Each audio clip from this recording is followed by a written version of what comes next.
Greg, it's my 1998 Toyota Celica GT4. Enjoy the ride.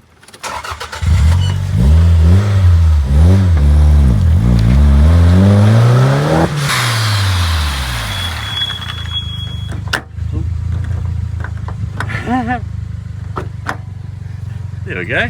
We got in. When did you buy this car?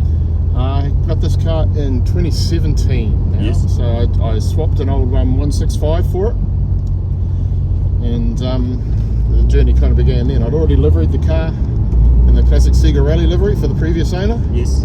So I knew the car. Yes. And I knew he was desperate for a 165, and I just had some... Oh, so it was a swap? It was a straight swap, yes. Wow. It was a straight swap. Oh, that's a tough decision. It was a tough one. The 1.6 was always, and it still is, my favourite evolution of that car. Like it was the Genesis, you know. So it's my favourite too. Yeah. I've always sort of said I didn't really like the 205 because it was too good. They're a better car. They're a much better car. Yeah. And that's I suppose having one now, it's only sort of confirmed that. The only difference is now I like it. These were 4 or 5 grand. Yep. For ages. I know a guy. Yeah, I know a guy that bought one for 3. There you go. And they weren't a trash car for 3 grand. No. They were a proper car. Yeah. There's nothing wrong with them. $100,000 brand new, these. Really? In 1994, when these were released by Toyota, they bought 5 into the country. Their price tag was $99,990. Have you ever tracked them down? We know where they are. Yeah. So of the 5 of them, one's an Aussie. Yes. Stu's got his one in Aussie. There are the other 2 or 3 are floating around. I know Frank's got one. I forgot the other dude, but one was written off pretty much straight away. That didn't kind of last. One is now it's Albany Toyota. Oh yes. It's some of the Target Tour a couple of times. It's in Castrol livery now. Nice. Well, it was one of the blue ones, fully wrapped. I didn't do it. Okay. Done. It's Not slow, man. it just feels right. It's very well balanced. Yeah. That's what I love about this car. Yes. It just feels really nice. They do drive unlike anything else, right? Just the way they feel, the way they sit on the road, the Super-Strut suspension that everyone bags on, but it's so freaking good. I mean, it's like anything, right? I think what it is with Super-Strut and Toyota people is Toyota people don't like to maintain anything, right? Yep. So as soon as there's part of a vehicle that they've got to maintain that they don't feel that they should have to, like Yep. I don't have to put new bushes on my McPherson's, you know, then I want McPherson's. It's like, Yep. I want a 202 in my car. It's like, seriously, it's like backward steps, right? Yeah, I know what you mean. Because do you have a 101 on the Super-Strut? How would you explain it to someone? It's just a bush-based system. The best thing about the Super-Strut is that typically with them, you know, obviously camber's a big thing with the McPherson's. Every time you go into a corner, your wheels splay out. Yes. A tiny amount, just because that's the way they set up. Yep. They're a rigid system. That's how they operate. Yes. Super-Strut, as you go up and down, the wheels stay up and down. Yep. So they're a heavily bush-based system. They require a lot. There's a lot more movement in them. Yep. And obviously, you know, like anything, bushes wear out. And you haven't lowered it, right? It's got new 10 suspension in it, or new-ish 10. Okay. So it's not Super-Strut anymore? It is Super-Strut, yeah. Oh, with the teens? Yeah, with the teens. Oh, cool. So teens, chocks and springs. Okay, so Celica GT4 ST205. 205. I've never driven a 205. I've driven a 165, and I've driven many times. I used to borrow Paul's one all the time. Jeepers. Hold it, buddy. He's on Rally Car Duty as well. Yeah, a Corolla just came around the corner on our side of the road. I used to borrow Paul's one a fair bit, and then Jared had a 185 that I did a bit of time with. Yeah. But not a 205. But, there you go, man. It feels heavier than the... It is heavy. Yeah. They are a heavy feeling car. Steering.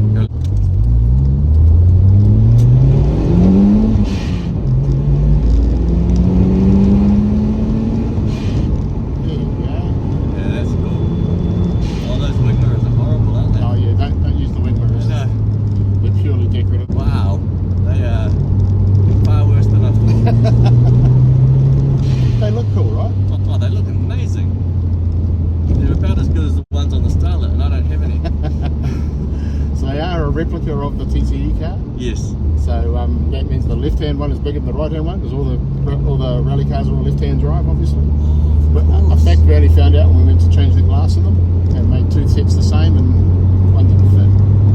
This feels exactly like I thought it should. Yeah. Felt slightly heavier than a 185. Yeah.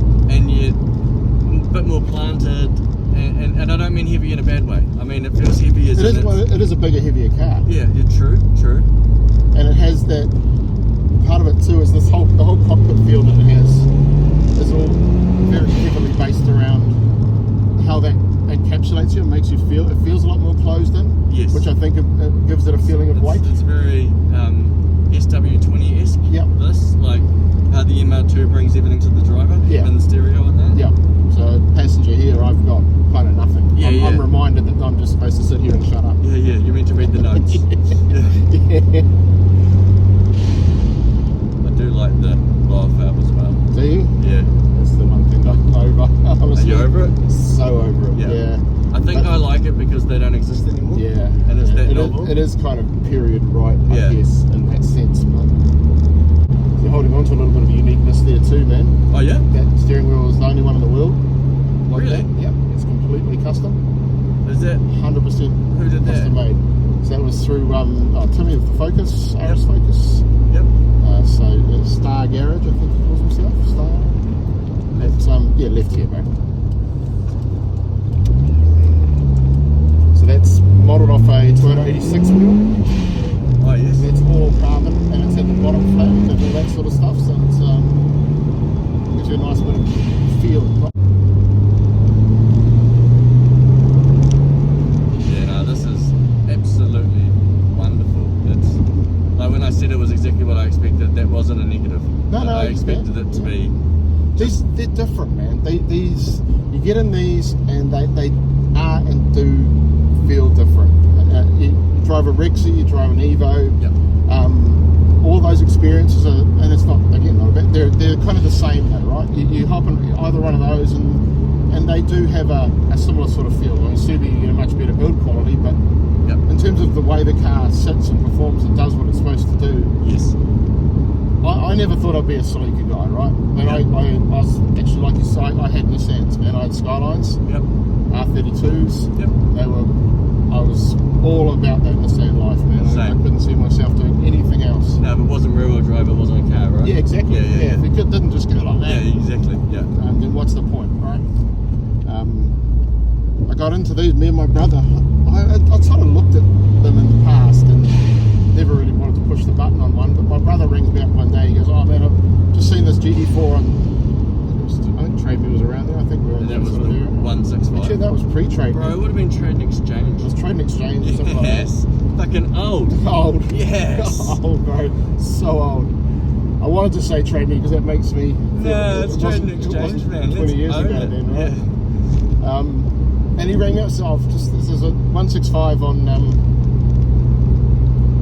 Trade and Exchange. Yes. In the Trade and Exchange, it's $2,000. We're going to go halves. I'm like, yeah, that's all right. I can do $1,000. Why not? Yeah.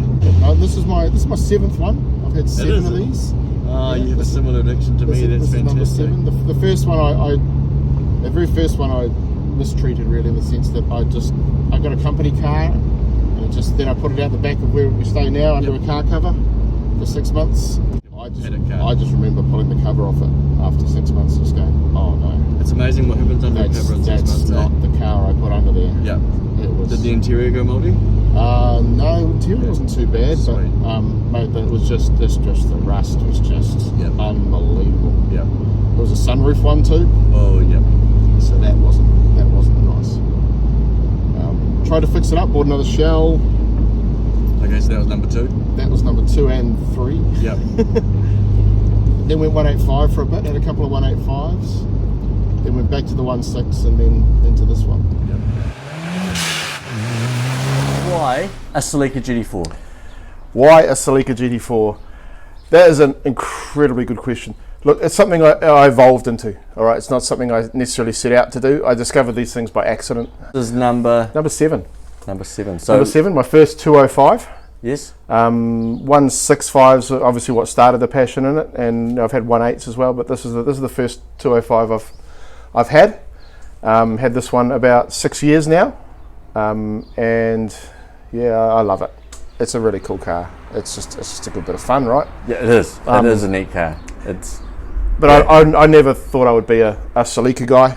Not at all. Not to the degree that I've found myself in. Because this is the last GT4, isn't it? This is the last Celica GT4. Yeah. So they had a little bit of a hiccup in the World Rally Championship. Yes. Caught innovating. Caught innovating. Like anything, right? I mean, that was really what killed these things. Unfortunately, there's been all the rumours and stuff that there were plans for a next generation and all that sort of bits and pieces. Certainly from the engine development perspective, it looked like that was that was coming. Yep. But that happening in sort of '95. These came out in '94. This particular one's a '98, so it's one of the last of them. Yep. You can see by their production numbers how many they were building in '94, '95, '96. Yep. And then it because these went right to '99.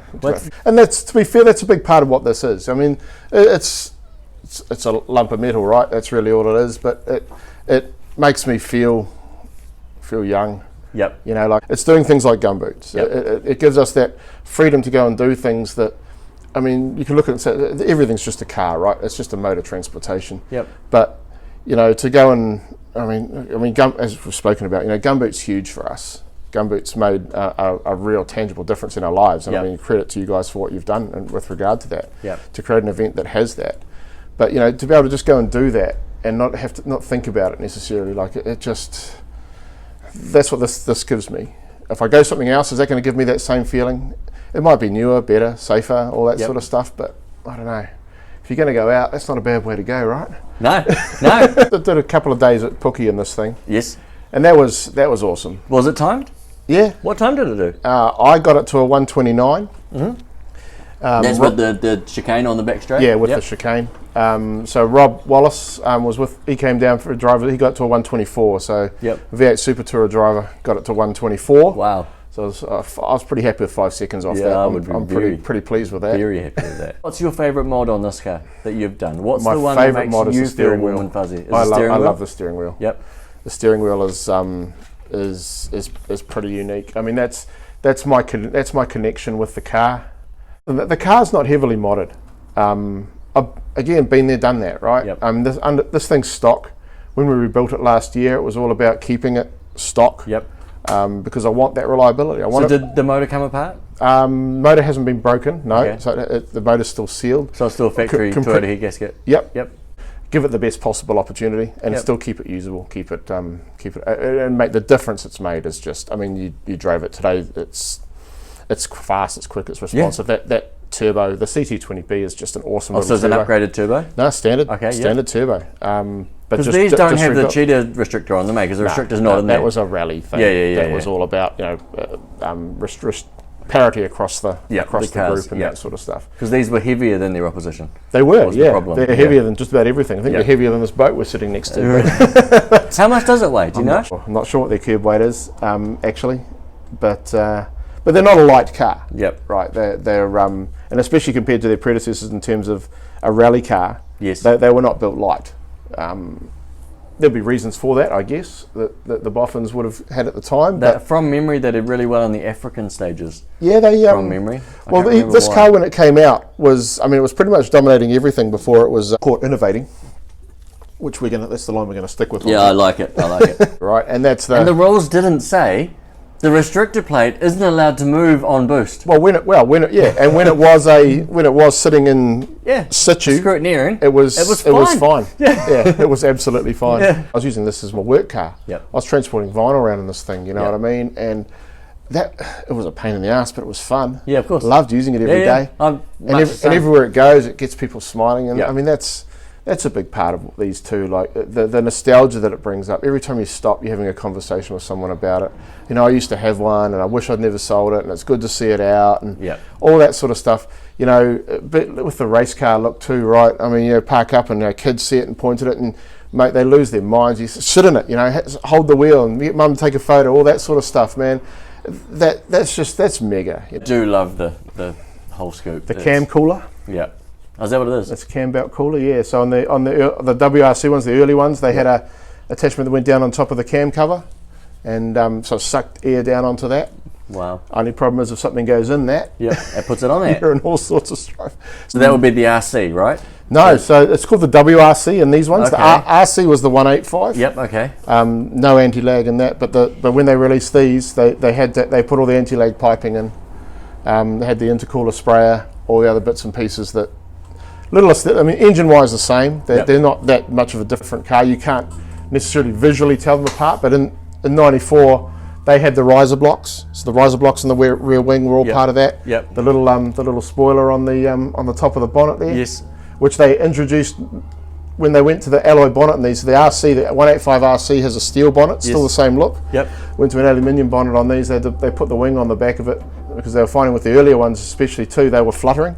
Oh, yeah. So it's actually a functional It's item. actually for not at any sort of speed that this one's ever gotten to, but No. that's the it's those little bits of engineering that were the difference, right? That's so But cool. that's what those for. They're not necessarily just aesthetic. They did serve a purpose. But again, it was innovation, right? That was what they did, and you got in the road car, you got all of that. I mean, this is right at the end of the build run. This is number 12,800 or something. Yep. So again, a low build run. It is a low build run, yeah.